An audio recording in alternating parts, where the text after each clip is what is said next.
The great strength of allotments is that there is always someone with vast experience in gardening to give advice. One of the horticultural sages at Moor Green Allotments is Robert Osborne, or Oz, whose roots lie in commercial horticulture. His speciality and real passion are fruit trees, and today he's going to give me a masterclass in how to prune 2 young apple trees. So these are the tools, the only tool we need to use today. We're only cutting thin wood, nice sharp pair of secateurs, clean, give a nice clean cut. We don't want jagged bits of wood because that's how disease can get in. Right. Something like that. Nice pair that'll suit your hand. Okay. I can open these wider, but I won't need to for today's work. So that's that nice jaw. So what we're going to be cutting will fit quite nicely. Right. Nice okay. and clean. If I really want to work something thicker, that will fit tight in there and need more force. But I won't need that for today's work when you're working on light material. Okay. Yeah. Yep. And just take those in your hand, and so you get the feel of them. Just close them. Yep. And release, and that fits your hand quite nicely open like that. Yeah. Right. This is the tree we're working at today. Planted this year, so we're concentrating on pruning it to build up the size of the tree, not the fruit. Right. If it produces too many fruits too early, it's going the effort of producing fruit and leaves will be too much for it, and it will just start to shrink rather than grow. Right. Okay. Young tree, we want to build a crown, so these 3 stems at the top will shorten to stimulate a bud that's going in the right direction to grow strongly, so that when the surge comes up from the roots, it goes out there, filling this space. Gradually their weight will bring them down. We will gradually remove these stems. For the moment, leaves on here will help to build up the trunk. Right. But if we get them down a bit, those round plump ones, if you were to dissect them under a microscope, you'd find all the parts of the flowers already in there, just waiting to absorb, take up water and air and come out to full size. We've got growth buds, these really tiny ones that you can't see. There's just unformed leaves in there at the moment. Here, I'm not worried about pollination. There are so many other different apple varieties around, we're almost guaranteeing that we will get fruit as long as the year is reasonable.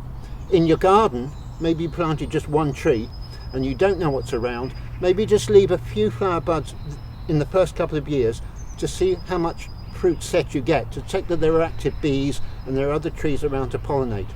Right. We will do that on this tree just as a check, but there's no point in having flower buds out here. Imagine fully sized fruit on there.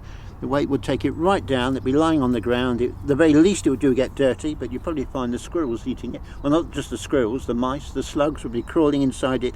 So these shoots would just shorten back to a few buds, so we get some leaves to come in and help thicken up the trunk. Leaves are what we really want in the first years because they're the food factory.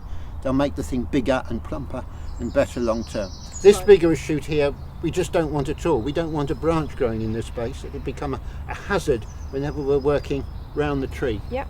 But we can shorten some of these others, take these very low ones back, so it's just a cluster of leaves, and this time next year we'd probably take them off completely so that we progressively get a clean trunk up to there. It means with the branches we can still walk around and do cultivations, plant daffodil bulbs, whatever, around the tree. So what we're looking for the bud that we want to cut to, and we're looking to be about 1 centimetre or maybe a bit less closer to the bud. So there we can do a clean cut, and the presence of the bud will stimulate the wound healing at the cut. So on this one there's a bud there and there's a bud here, and if I was to cut there just below the bud, it's quite likely that disease would get in and spread down and keep on spreading down right to the trunk. So it's important to find the bud you want, 1/2 inch, 1 centimetre above the bud, nice clean cut at an angle. The rain won't sit in there, certainly not at that angle, and the growth potential in that bud will help to seal off the wound here so the disease doesn't get any further down. Right. Would you like to have a go? Okay, yep, sure. Right, So find the bud you're going to cut at. I'm going to go this bud here. Okay. That's about at an angle. Yes. About 1 centimetre. 1/2 inch, centimetre away. Yeah, So you can move in a bit closer. Okay. About there. Yeah. Right. A nice sharp squeeze. There we are. Neatly done. Get some leaves here, and that sap will feed down into the trunk to build up the trunk. Now we're going to work our way up the tree. Okay. One that we really do need to take off, this vigorous shoot, if we leave it, we'll start to compete with what we're doing up at the top.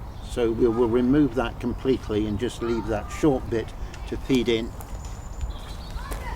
But up here, where you want more vigorous growth, we're going to shorten by at least a half, but it will depend on exactly where the buds are. So what we're looking for is 3 outward facing buds, one on each of these stems at roughly the same level, so that they're equalized. We don't want one set of branches up here and one out there. If we can keep the head more or less symmetrical, an even set of branches from wherever we cut, we're hoping for 2 shoots to come. So I've got a nice outward facing bud there, about a centimetre, in this case even closer, above the bud, cutting at an angle so we don't get a hollow that rain sits in.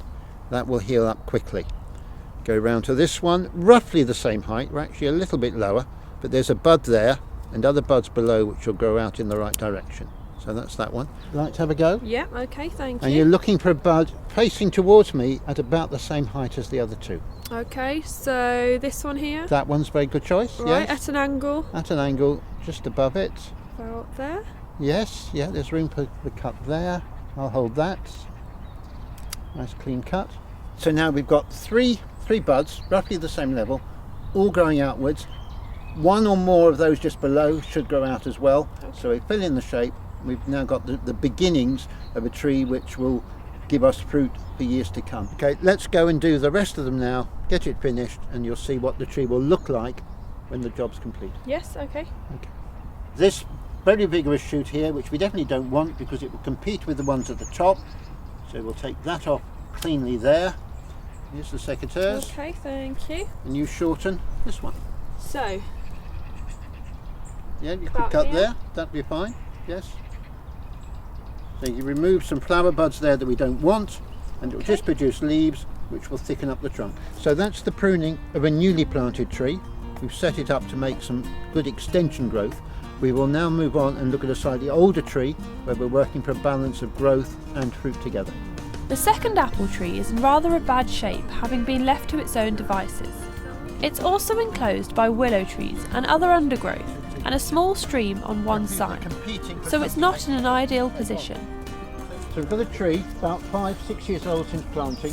It should have been staked but wasn't, which is why it's leant over. I'm propping it up and we'll gradually get it back up, more or less up straight. But you can see along these branches we've got plenty of flower buds, but we're also getting plenty of extension growth as well. So we know that the root is able to support both growth and crop. So it's a question now of just managing it to get the crop to best advantage, because it's grown in something of a tangle with branches growing at all sorts of angles and no clear sense of shape or light getting into it. First thing we're looking for are branches that are in obviously the wrong place, that we can cut out completely.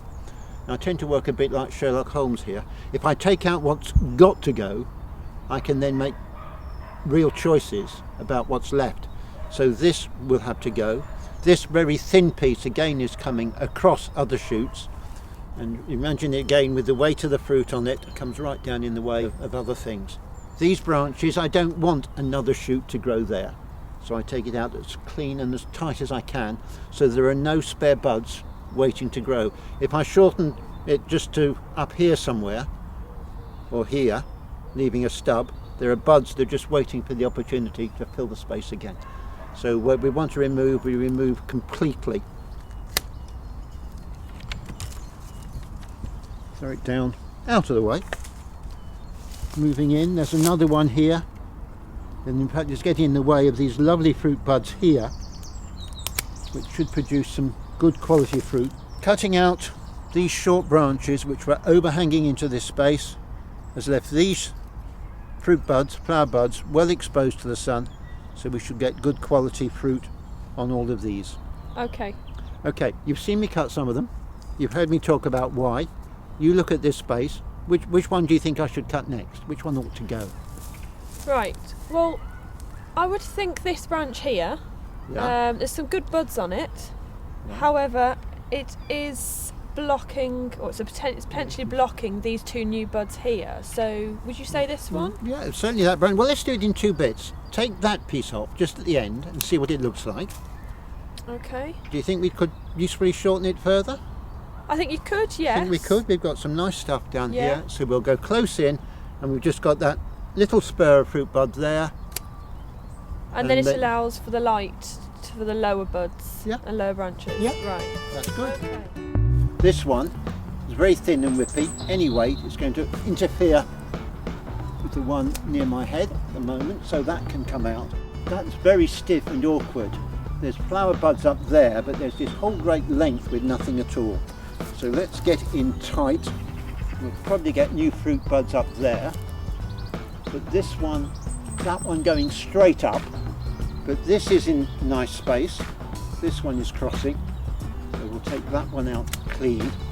This one we've got what, a foot of growth before we come to the first flower bud? Yeah.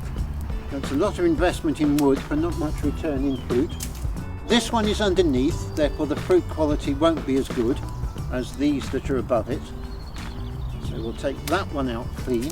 Something went wrong last year. Instead of just producing fruit there, it produced a shoot and a fruit bud. So we'll take that spare bit of shoot off, so that again the fruit clusters along the branch. That one? Yeah, I think so. It's getting to either that or cut half the willow down. Well, we don't really want the tree to grow any further this way, because we're running up against the stream. It will be harder to pick the fruit. We're falling into the stream. In fact, this is for shape pruning. What I'm after is a good strong shoot beginning to come this way, that I can begin to develop to get some tree into this space.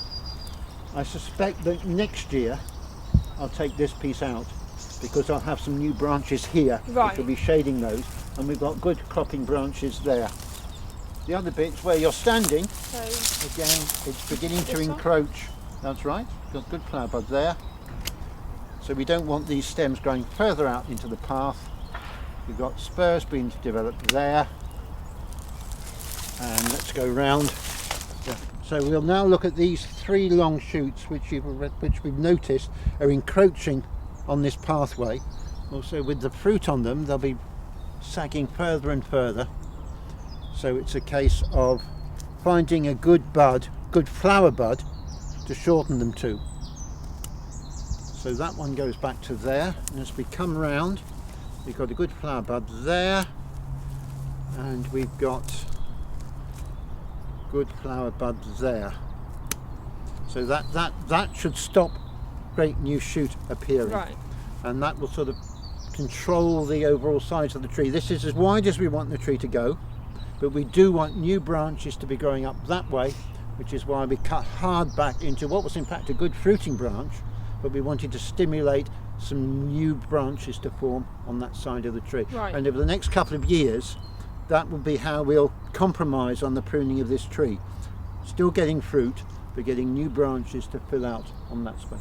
Okay. Then that's basically it for winter pruning. We've looked at a very young tree where we're pruning for shape, an established tree where we can see that it can make both growth and carry copper fruit. We've thinned this one out a bit. We can now reach in to the centre to pick the fruit easily without getting bits in our eyes. We've allowed the light to get in, so that the fruit will develop a good colour. And that's it, as I say, for winter pruning. We can come back to it in the summer and see if it needs a little bit of adapting, where we see where actually the branches are held down by the weight, and maybe there's more tangle than we thought. A good job done. We can now go off and give ourselves some refreshment. We hope to have more masterclasses available in the near future. Follow the links on the More Green Allotment website.